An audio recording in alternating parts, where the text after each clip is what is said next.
Você está ouvindo Entre Lírios e Vales, por Elfrida Kramer.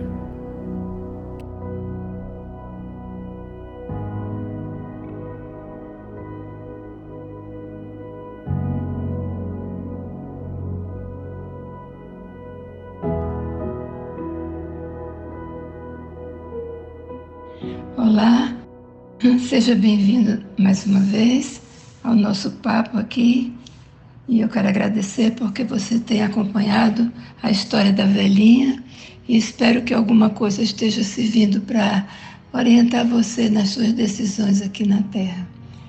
Eu falei no episódio de número 11 sobre uma nova vida, que foi quando o meu marido, o processo dele de reconhecimento e de conversão ao Senhor Jesus. Falando rapidamente sobre isso, eu não entrei em detalhes e fica parecendo que as coisas são muito automáticas, muito fáceis. Eu tenho visto dois tipos de pessoas aqui na Terra: aqueles que têm usado o seu tempo de uma maneira a aproveitar, de viver a vida e usar de tudo aquilo que é oferecido pelo mundo. E tenho visto aqueles que já nasceram num lar onde foram instruídos a viver uma vida moral correta, e embora não tendo conhecido a Cristo ainda. No caso das pessoas que tiveram uma vida assim bastante envolvida com o mundo, fica bem claro para elas que elas precisam de um Salvador, que elas precisam ser libertos do pecado. Aqueles que pensam que nasceram e viveram uma vida correta, moralmente correta, pensam, no caso, que não precisam de Jesus, porque já têm uma vida correta. No entanto, o que nós temos aprendido na palavra é um pouco diferente. A palavra de Deus diz assim, em Romanos 3:23, todos pecaram e necessitam da glória de Deus. Todos pecaram. E diz também em Romanos 5:12, assim como por um só homem entrou o pecado no mundo, e pelo pecado a morte, assim também a morte passou a todos os homens, porque todos pecaram. Ou seja, se o seu pecado é visível, se o seu pecado é notório diante da sociedade, fica mais fácil de você se entender como pecador. Hoje, por exemplo, nós estamos vivendo um tempo de permissividade, quando tudo que se faz é aceito pela sociedade. É incrível como não existem limites entre o erro e o acerto, a verdade e a mentira. Há uma confusão muito grande e isso tem gerado na mente das pessoas uma ideia de que elas realmente não precisam de ser transformadas, de que elas precisam realmente de viver a vida, de aproveitar a vida. Por isso que nós sempre insistimos aqui, leia as Escrituras Sagradas. É na Bíblia Sagrada que nós encontramos a direção de Deus para a nossa vida, não nos conceitos humanos, não na forma como a sociedade aprova ou desaprova alguma coisa. Mas leia à luz das Escrituras, você vai entender muito mais a respeito do pecado. Eu falo sobre isso porque meu marido, a princípio, era esse homem que foi educado com a moral correta. Ele vivia uma vida, procurava não usurpar ninguém, ser verdadeiro. Todas essas coisas que a sociedade no passado aprovava, hoje mais não. Mas, na verdade, o que eu vejo é que ele dizia assim, mas eu preciso ser salvo de quê? Eu não estou perdido? Então, uma das indagações dele foi essa. Eu não estou perdido, sou salvo de quê? Outra coisa também que depois ele passou a mencionar, lendo as Escrituras, ele lia pouco, mas lia alguns textos, isso antes da sua conversão. Ele, na verdade, teve uma palavra que ele disse que me doeu muito no coração, que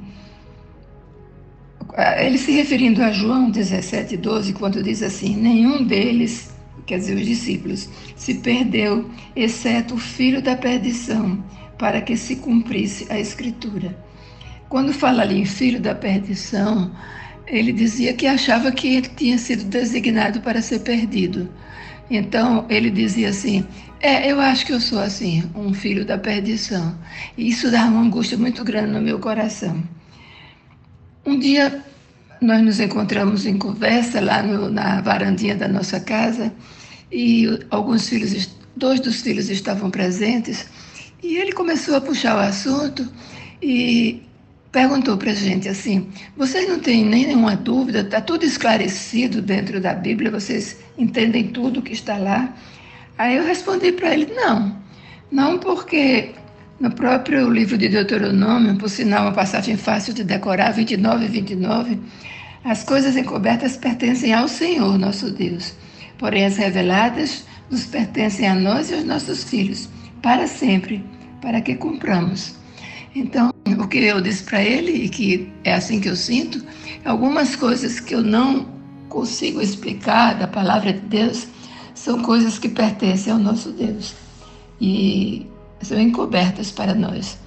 Mas há tantas coisas reveladas e essas nós devemos obedecer.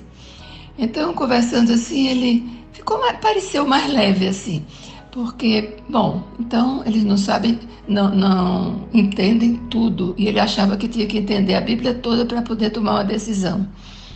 Então, eu fiz perguntas a ele sobre em que ele cria, se ele cria que era pecador, que ele sabia que tinha nascido em pecado, como diz a Bíblia, em pecado me concebeu minha mãe, se ele sabia que precisava do sangue de um justo, do Cordeiro de Deus que tira o pecado do mundo para lavar os seus pecados, ele próprio não poderia fazer isso. E várias perguntas eu fui fazendo a ele e ele sempre confirmando. Então eu disse para ele: olha, a fé que você tem e que já revelou agora, já diz que você crê em Jesus Cristo, que você precisa dele, que você precisa ser um novo homem. Na verdade, a Bíblia, quando fala em nova criatura, ela fala de um novo nascimento, não o nascimento na carne, mas o nascimento espiritual. Realmente, às vezes, a gente fica imaginando coisas assim muito complicadas de se entender, mas nós nascemos numa carne, numa matéria pecadora, que tende para o pecado. E o nosso espírito vai junto, tentando dar lugar à carne. No entanto, quando a gente confessa claramente que Jesus Cristo é o Senhor e Ele, sim, é que pode dirigir a nossa vida, a gente já está abrindo mão de dirigir os nossos desejos da carne. Então, fica bem mais fácil para o ser humano que veio ao mundo com esses desejos da carne que todos têm, de saírem dessa tentação através da ajuda do Espírito Santo.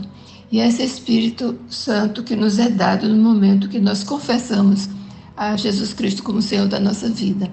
Assim eu creio, assim eu tenho visto. Eu vejo que no momento eu disse para ele: você já crê em todas as coisas necessárias, só está faltando o primeiro ato de obediência. A Bíblia diz assim: quem crê e for batizado será salvo. Quem não crê já está condenado. Ou seja, aquele ato de fé ele já tinha tido diante da palavra. Precisava agora da obediência, ser batizado publicamente para confessar que ele cria que Jesus Cristo era Senhor da sua vida. E ele concordou com isso, disse que sim, que queria ser batizado. Fiquei muito feliz assim e liguei imediatamente para o pastor e ele muito alegre lá, aleluia. Mas foi interessante. E no dia 25 de dezembro daquele ano, ele se batizou realmente. A partir daí, como eu falei no áudio anterior, ele realmente se tornou um outro homem, ávido por conhecer a palavra de Deus, mais consciente de que era um homem pecador, mais desejoso de se livrar dos atos de pecado e, assim, um homem melhor ainda. Um homem que estava vestido com um corpo de pecado, mas cujo espírito tinha renascido para o Senhor. É isso que eu desejo para você, é isso que eu me alegro de ter alcançado, É isso que realmente o Senhor espera de você, um novo nascimento, que você possa nascer de novo para ser uma nova criatura e agora dirigida pelo Espírito Santo de Deus.